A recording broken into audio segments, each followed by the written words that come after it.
Tughlaq dynasty का founder कौन था? तुगलक डायनेस्टी का फाउंडर था गाजी मलिक।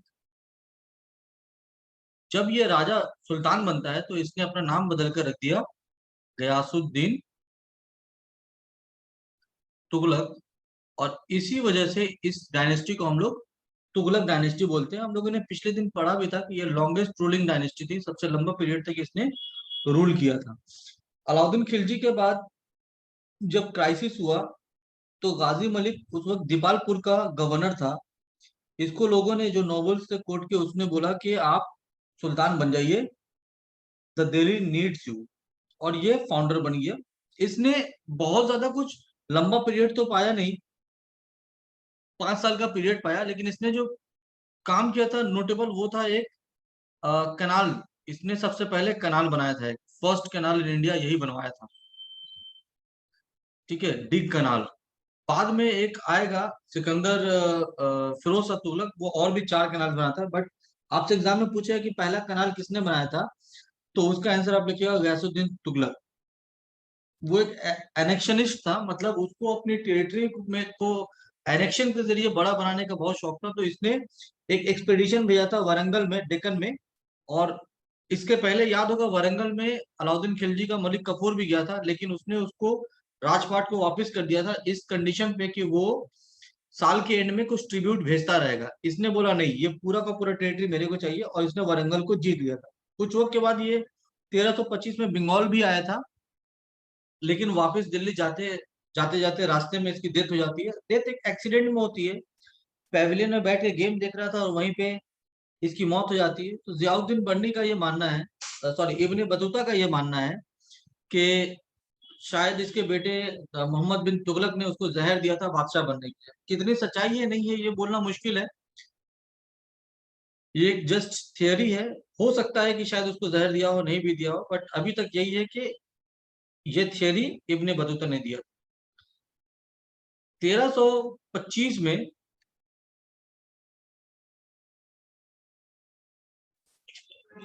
1325 में जो राजा बनता है उसका नाम होता है मोहम्मद बिन तुगलक।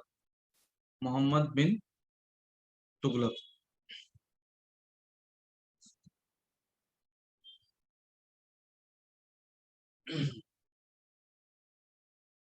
काफी लंबा पीरियड पाता है, इसको मिक्सचर ऑफ अपोजिट भी बोला जाता है। एक हिस्टोरियन था बदानी, ठीक है, बदाऊनी, उसने इसको मिक्सचर ऑफ अपोजिट बोला था। उसकी वजह ये थी कि इसने जितना भी डिसीजन लिया सब उल्टा पुल्टा होता चला गया था। मोहम्मद बिन तुगलक के बारे में आप ये कह सकते हैं कि ये इकलौता सुल्तान था जिसने रिलीजियस, फिलोसॉफिकल और लिटरेचर का नॉलेज, एजुकेशन हासिल किया था। काफी पढ़ा लिखा आदमी था। जियाउद्दीन बर्नी बोल के हिस्टोरियन था, इसको अ वेरिटेबल वंडर ऑफ क्रिएशन बोला था। नॉलेज तो कम नहीं थी इसके पास, जो कुछ सब्जेक्ट्स ये जानता था उन सब्जेक्ट्स के बारे में मैं लिख दे रहा हूँ। Astronomy, mathematics,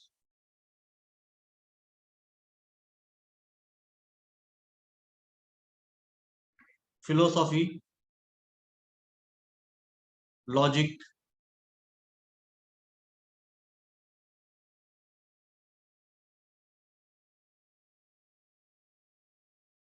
physical science. बोल सकते हैं कि सुल्तानेट हिस्ट्री में अगर कोई सबसे ज्यादा पढ़ा लिखा आदमी था, बहुत अकलमंद था, बट इसने अकल का इस्तेमाल बहुत गड़बड़ तरीके से किया। इसका असल नाम था जौना खान। एक शहर है जौनपुर, इसी के नाम पे था जौना खान, ये इसका रियल नेम था। इसके पीरियड में एक बाहर से आदमी आया था, मोरक्को से ट्रैवलर था जिसका नाम था इब्ने बतूता। थोड़ी देर बाद उसके बारे में बात करता हूँ। जब ये बादशाह बना तो इसने अपना नाम रखा था मोहम्मद बिन तुगलक। वेरी सिंपल सा ये है। इसने बादशाह बनते ही चार पांच बड़ा रिफॉर्म्स किया, और पांचों का पांचों रिफॉर्म्स फेल हो गया। सबसे पहला रिफॉर्म्स था 1326 में, टैक्सेशन ऑफ दोआब।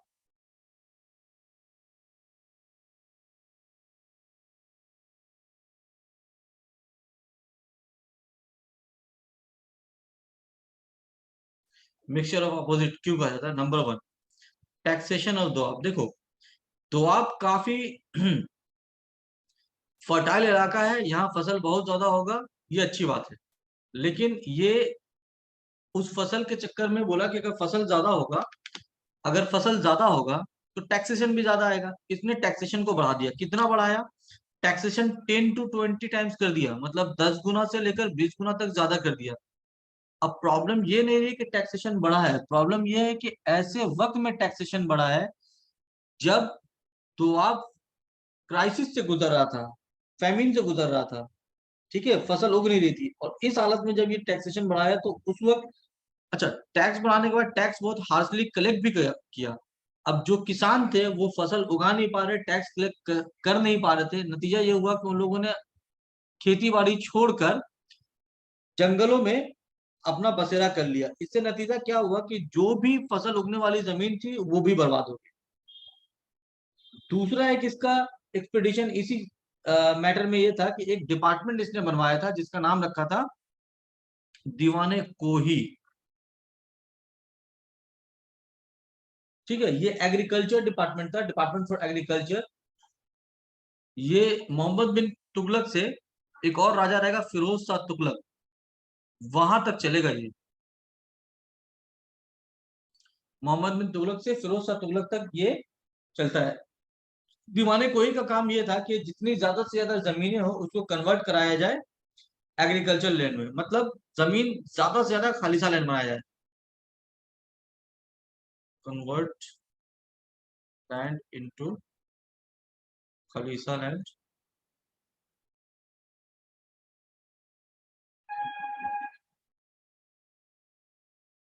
एग्रीएबल। अब नतीजा क्या हुआ देखो, इसने बहुत सारा पैसा खर्चा किया। 2 साल में इसने 70 लाख रुपए उस वक्त खर्च किए थे, 2 साल में। सारी जमीनों को लिया। अमीर एक दीवाने को ही वॉज द डिपार्टमेंट, अमीर को he was the minister in charge. सारी जमीनें लेने के बाद पता लगा कि जो जमीनों को इसने खालिसा लैंड बनाया है वो सब उपजाऊ जमीन नहीं है, मतलब ये सारा का सारा पैसा बर्बाद हो गया, इस पे एग्रीकल्चर हो नहीं सकता। दूसरा फेलियर 1326 में शुरू हुआ, ट्रांसफर ऑफ कैपिटल।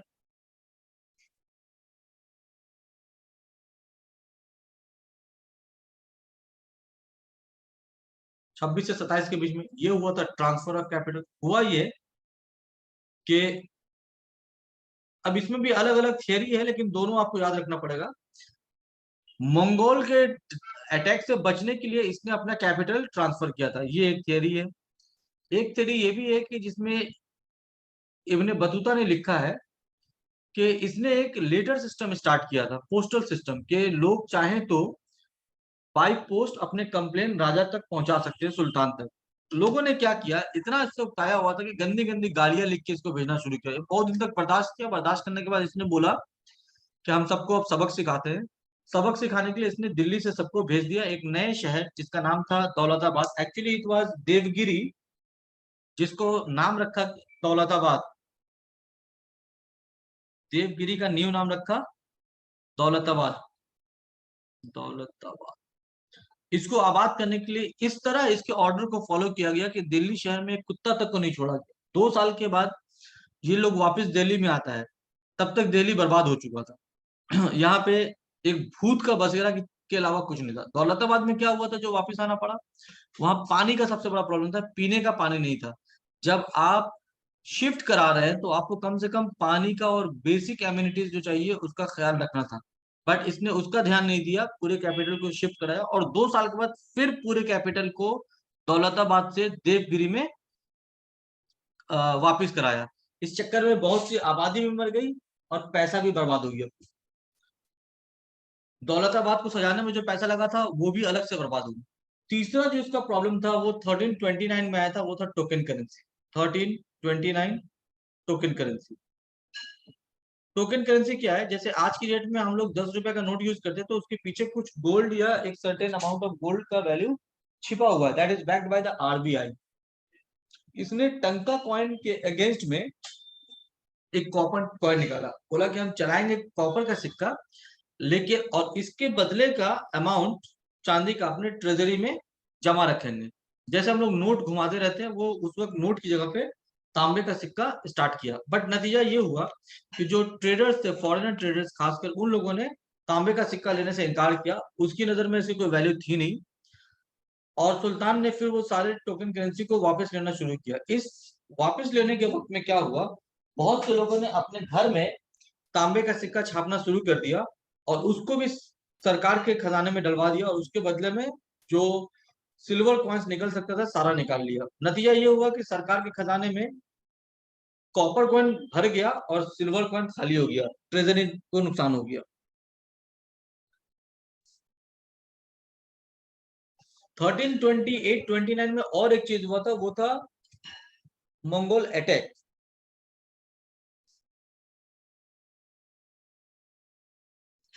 ठीक है, जो मैंने वो कहा था दौलताबाद ट्रांसफर वाला। एक और चीज था इसका, खुरासान एक्सपेडिशन 1329 में।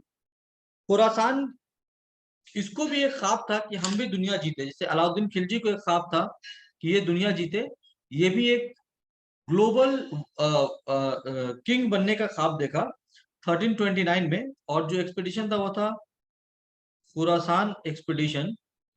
इसके लिए इसके लिए उसने एक, जस्ट मिनट, खुरासान एक्सपेडिशन, इसके लिए उसने एक आर्मी 3,70,000 फौजियों की एक आर्मी खड़ा की। 2 साल तक उसको, 1 साल तक उसको खिलाया पिलाया, और 1 साल के बाद उसने ये इरादा छोड़ दिया कि हम खुरासान पे भी अटैक करेंगे। नतीजा ये हुआ कि ये भी पैसा उसका बर्बाद हो गया। एक बड़ी चीज इसने किया था कि नगरकोट, जो अब तक कोई भी सुल्तान जीत नहीं पाया था, उसको ये जीत गया था। वो नगरकोट एक किला था, नगरकोट का किला, कोई भी सुल्तान इसके पहले इस नगरकोट के किला को जीत नहीं पाया था।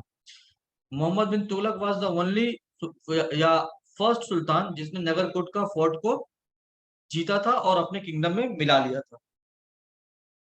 एक और था इसी तरह का एक्सपीडिशन 1330 में, कराचिल एक्सपीडिशन, चाइना की तरफ।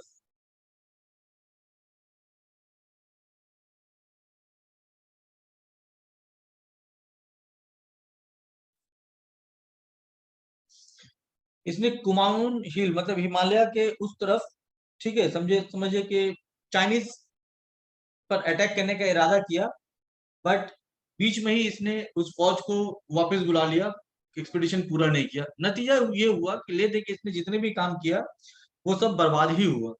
एडमिनिस्ट्रेशन के लिए इसने एक फॉरेन ट्रैवलर जिसका नाम था Ibn Battuta, Ibn Battuta, he was Moroccan. ये बहुत बार आपसे पूछेगा कहाँ से आया था, मोरक्को से आया था। इसने एक बुक लिखी थी जिसका नाम था किताबुल रहला।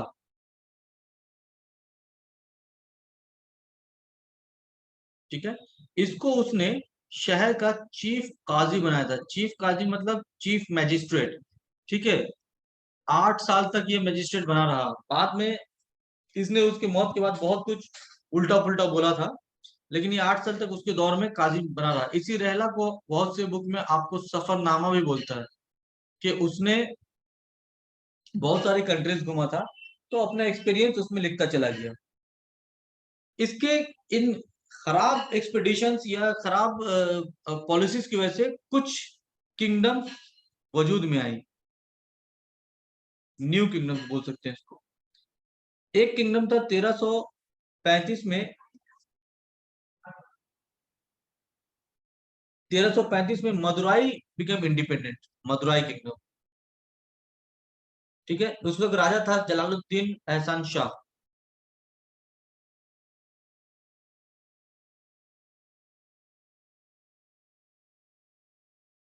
1336 में, इस पे बहुत बार क्वेश्चन में पूछा हुआ है, हरिहर और बुक्का ने विजयनगर एम्पायर को फ्री कर दिया। विजयनगर एम्पायर किसने किया था?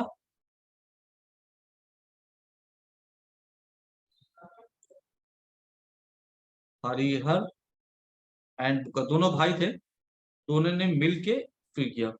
कुछ साल के बाद 1347 में हसन गंगू, इसने बहमानी किंगडम को आजाद कर लिया 1342।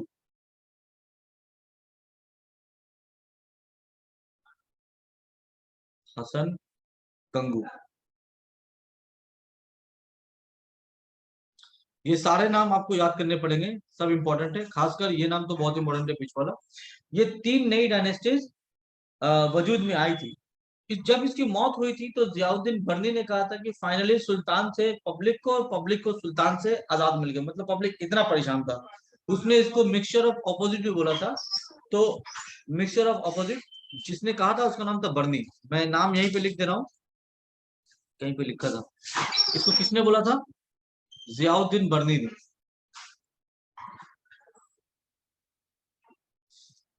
ठीक। नेक्स्ट जो सुल्तान बनता है वो था फिरोज शाह तुगलक।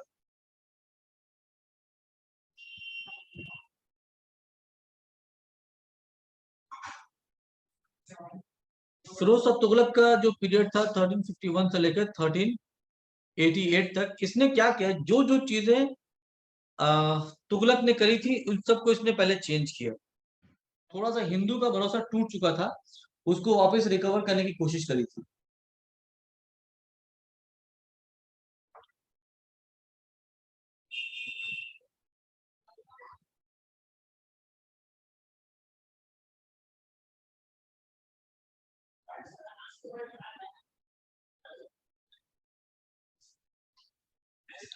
खाने जहां मकबूल नाम का एक ब्राह्मण था, ये एक्चुअली ब्राह्मण था, इसको टाइटल दिया था खाने जहां मकबूल ब्राह्मण। इसको अपना वजीर अपॉइंट किया था। ठीक है। इसने हर वो चीज को ठीक करने की कोशिश की थी जिसको मोहम्मद बिन तुगलक ने गड़बड़ किया था। एवरीथिंग।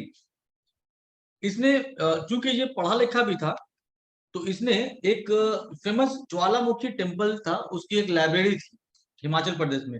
वहां से कुछ संस्कृत के मैन्युस्क्रिप्ट कलेक्ट कराया, उसको पर्सनल पर्शियन में कन्वर्ट कराया, इक्तादारी सिस्टम को फिर से स्टार्ट किया, जो उसको बाद में जिसको अलाउद्दीन खिलजी ने बंद कर दिया था, इक्तादारी सिस्टम फिर से स्टार्ट हुआ।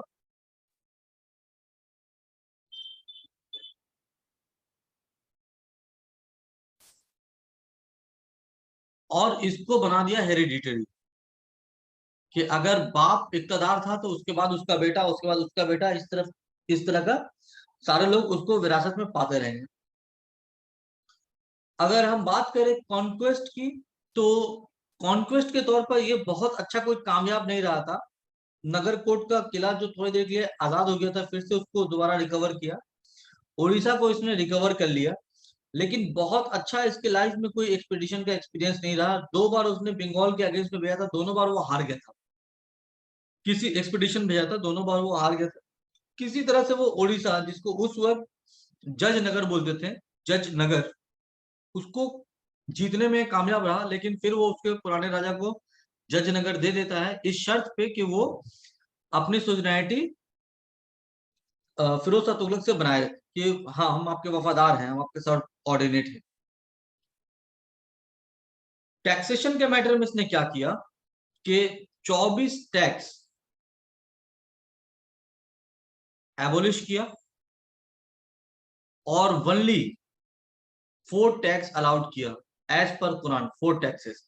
4 टैक्स में क्या था? एक था हिंदूज के लिए जिजिया, मुस्लिम के लिए खाम और जक़ात,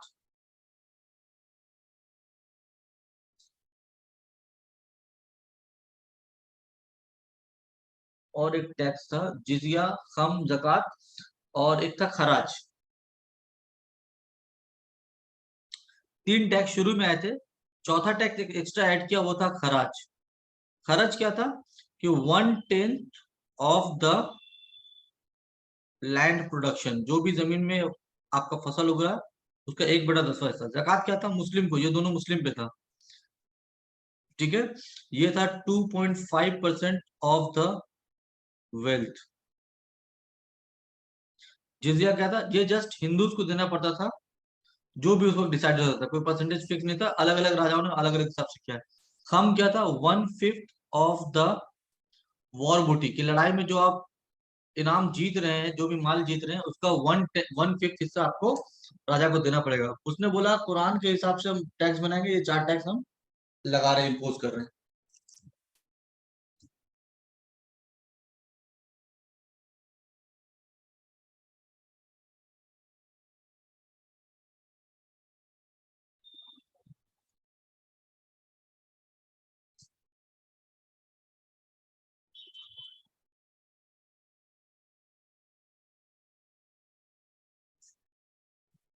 जुडिशियल रिफॉर्म्स में भी कुछ चेंज किया। देखो सुल्तानेट पीरियड में मोनार्की ऑल इन ऑल था। जुडिशरी का लास्ट जो दरवाजा था वो बादशाह के पास जाके खत्म हो गया। किसी से इंसाफ नहीं मिला तो बादशाह से इंसाफ। लेकिन इसके बावजूद बादशाह ने कुछ काजी का सिस्टम रखा था अपने काम को आसान करने।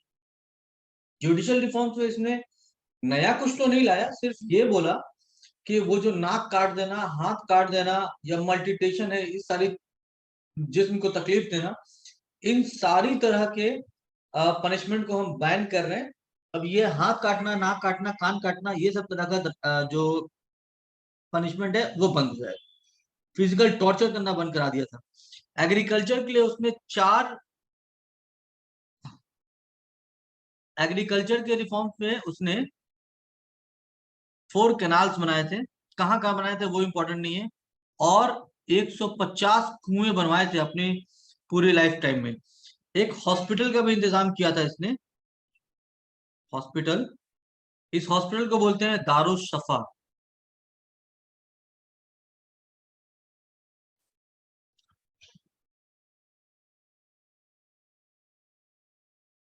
दारुस शफा हॉस्पिटल फ्री, चैरिटेबल हॉस्पिटल था, ये फ्री था। ये ऐसा नहीं था कि आपको पेमेंट करना पड़ेगा, फ्री ऑफ कॉस्ट था। इसने एक और सिस्टम बनाया था, इसको गुलामों का बड़ा शौक था, तो इसने गुलामों के लिए एक डिपार्टमेंट बनाया था, डिपार्टमेंट ऑफ स्लेव। 1,80,000 स्लेव थे सिर्फ इसके पास उस वक्त। डिपार्टमेंट ऑफ स्लेव, इसका नाम रखा था दीवाने बंदगानी। दीवाने बंदगानी, गुलामों का डिपार्टमेंट। एक और चीज इसने करी थी, दीवाने खैरात, डिपार्टमेंट ऑफ चैरिटी या स्कॉलरशिप बोल सकते हैं। क्या नाम रखा था इसने? दीवाने खैरात। खैरात मतलब आमतौर पर हम लोग भीख बोलते हैं, ऐसा नहीं है। खैर के लिए कुछ डोनेशन जो होता है अच्छी चीज के लिए, उसको खैरात बोलते हैं। इसने 2 लोगों को दिया था। जो स्टूडेंट्स था उनको देना स्टार्ट किया, डेफिनेटली रिलीजियस स्टूडेंट था। और लड़कियों की शादी के लिए भी इसने स्कॉलरशिप स्टार्ट किया कि जो गरीब लड़कियां है उसकी शादी सरकारी खर्चे पे कराई जाएगी, पुअर मुस्लिम गर्ल्स के लिए। ठीक है।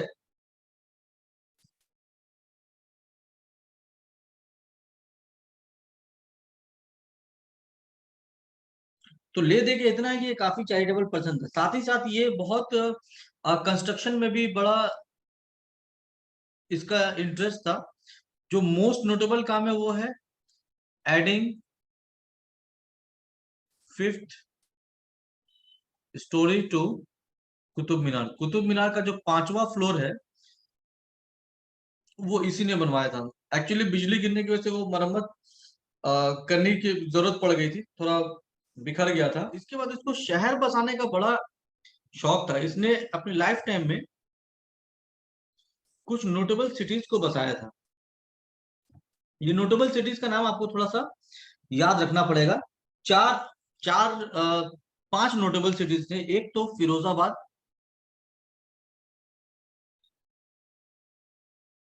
फतेहाबाद, हिसार, जौनपुर, फिरोजपुर। इसमें एग्जाम में ये दोनों पे ज्यादा क्वेश्चन आया हुआ। Jaunpur was in memory of Muhammad bin Tughlaq. उसका नाम जौना खान था, तो उसकी याद में इसने शहर बसाया था जिसका नाम रखा था जौनपुर। ठीक है।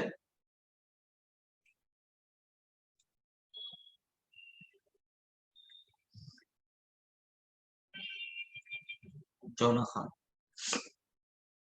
इसके बाद होता एक तैमूर का इन्वेजन हो जाता है। ठीक है। एक चीज और याद रखिएगा, एक हिस्टोरियन था जिसका नाम था हेनरी एलियट। हेनरी एलियट ने इसको बोला है Akbar of sultanate period. Akbar of sultanate period.